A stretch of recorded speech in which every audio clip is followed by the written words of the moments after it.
Imagine waking up tomorrow morning. You stretch, grab your coffee, look out the window and think to yourself, I feel completely fine. But quietly, on your finger or your wrist, a tiny sensor is flashing a silent warning. Your heart rate variability is tanking, your core temperature is slightly off, and your nervous system recovery is practically zero. You feel fine right now, but your wearable already knows that by 3 o'clock this afternoon, you are going to be irritable, anxious, and completely overwhelmed by the smallest inconvenience.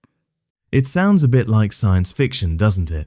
But this is exactly where modern neuroscience and health intelligence are colliding today. We have this deeply ingrained cultural belief that emotions start in the conscious mind. We think that you perceive a threat, you feel stressed, and then your body reacts. But what if we have the sequence entirely backward? What if your body shifts first, long before your conscious mind even realizes what is happening? That is the exact question we are diving into today. The idea that your physiology precedes your psychology. If artificial intelligence can now observe these subtle biological shifts in real time, are we looking at the ultimate breakthrough in preventive mental health? Or are we stepping into a strange new world where our devices know our emotional vulnerabilities better than we do? To really unpack this, we have to stop thinking of mood as a purely psychological or abstract event. Mood is fiercely biological. It is dictated by the quality of your sleep, the balance of your autonomic nervous system, your hormone levels, and systemic inflammation. Your nervous system is constantly generating a massive stream of biological data. Heart rate, breathing patterns, skin temperature. These aren't just fitness metrics, they are the architectural foundation of your emotional state. So it is almost like the body is whispering before the mind finally starts shouting. I hear people say all the time, my anxiety just came out of nowhere, or I was doing great and then I suddenly burned out. But if I'm understanding you correctly, physiologically speaking, there is no suddenly. The body has probably been waving red flags for days, or even weeks. Precisely. The autonomic nervous system accumulates stress very gradually. Think of your nervous system like a sponge. You have one poor night of sleep, the sponge absorbs a little water. You sit in terrible traffic, it absorbs a little more. You deal with chronic pressure at work, even more water. Consciously, you normalize this. You tell yourself that you are just pushing through. But biologically, your stress hormones are elevating, your recovery is declining, and your autonomic balance is shifting. The water is building up silently, long before the sponge actually drips and you feel that conscious wave of emotional overwhelm. That makes perfect sense. And it brings us to a metric that seems to be the holy grail of this new health frontier, heart rate variability, or HRV. For anyone who isn't a clinical physiologist, what exactly is HRV, and why has it become the ultimate crystal ball for our mood? HRV is simply the variation in the time intervals between your consecutive heartbeats.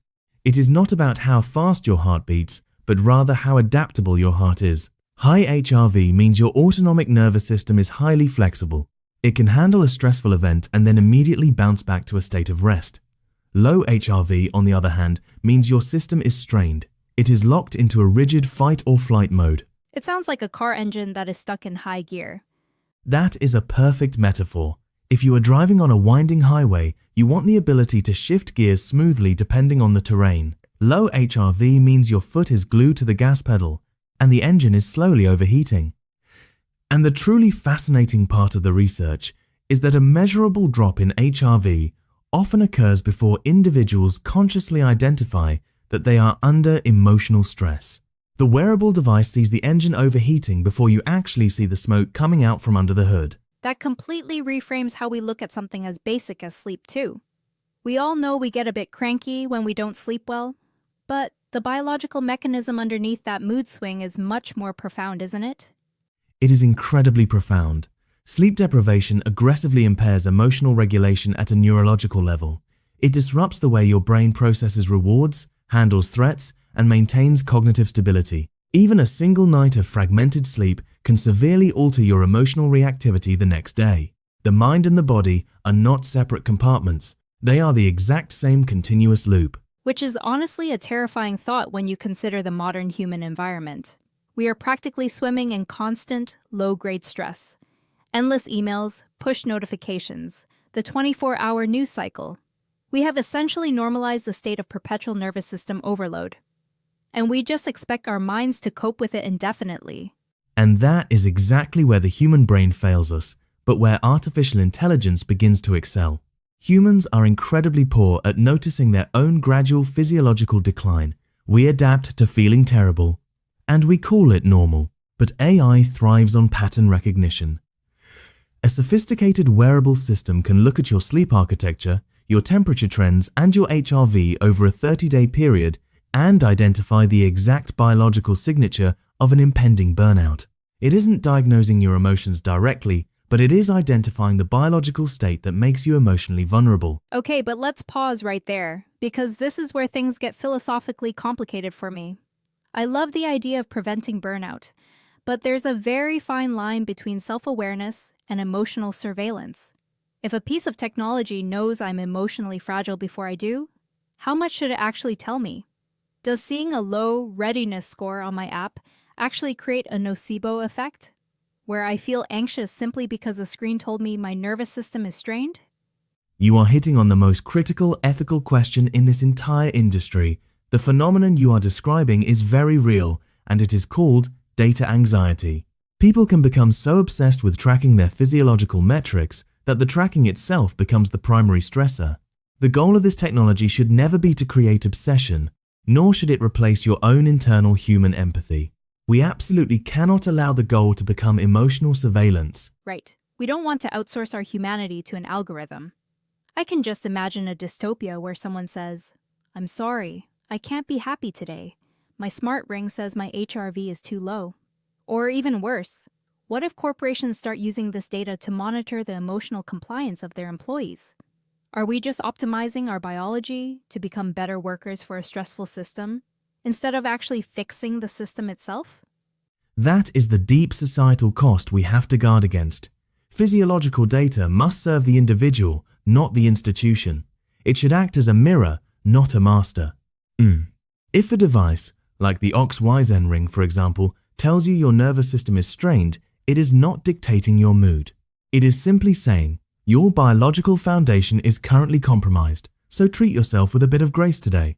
Interpretation is everything. The raw data is useless without human context. So it is really a massive paradigm shift from reactive medicine to preventive mental health. Instead of waiting for the catastrophic emotional collapse, the severe panic attack, the deep depressive episode, the total burnout, we can look at the physiological scaffolding in real time and say, let's reinforce this structure before it breaks. That is the ultimate promise of continuous health intelligence.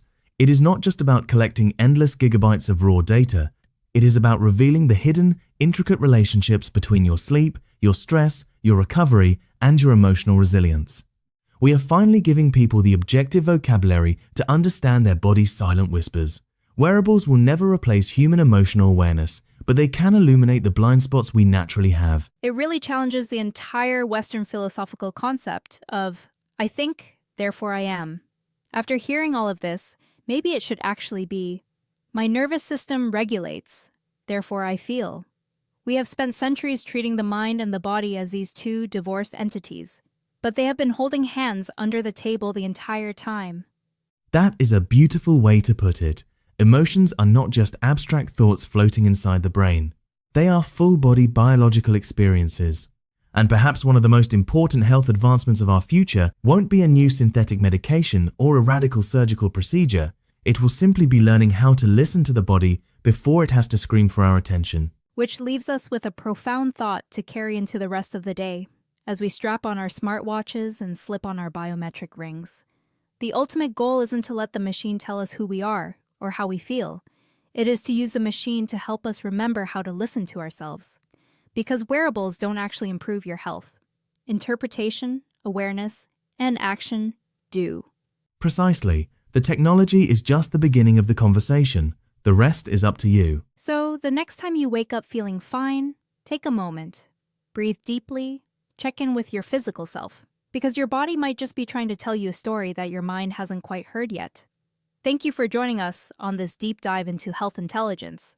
Until next time, take care of your nervous system and keep listening to the whispers.